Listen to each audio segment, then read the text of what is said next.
বাম শ্রমিক সংগঠন সিআইটিউর ৫৬তম প্রতিষ্ঠা দিবস যথাযোগ্য মর্যাদায় পালিত হল আগরতলায়।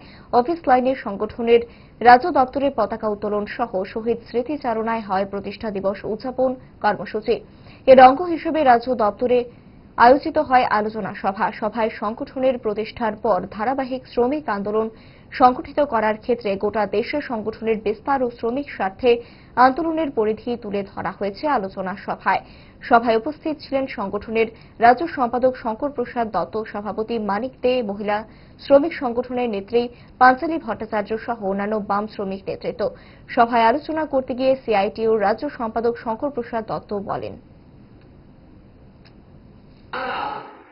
সরকার বিরোধী যে মানসিকতা থাকা দরকার, কারণ সরকারটা মালিক শ্রেণীর স্বার্থ রক্ষা করছে, সেই জন্যে যে ভূমিকা ট্রেড ইউনিয়নের দিক থেকে থাকা দরকার ছিল, সেই ভূমিকা ট্রেড ইউনিয়নের দিক থেকে ৬০-এর দশকে আমাদের দেশের শ্রমজীবী মানুষ তারা পাননি।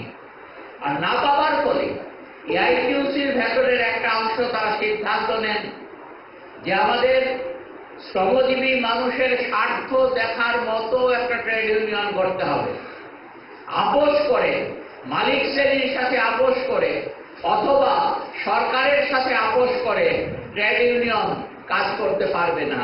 তাহলে সেই জায়গাটার মধ্যে ট্রেড ইউনিয়নকে যদি শ্রমজীবী মানুষের স্বার্থ রক্ষা করতে হয়, তখনই আলাপ আলোচনার ভিত্তিতে ওই 1970 সালে আমাদের centre of Indian trade unions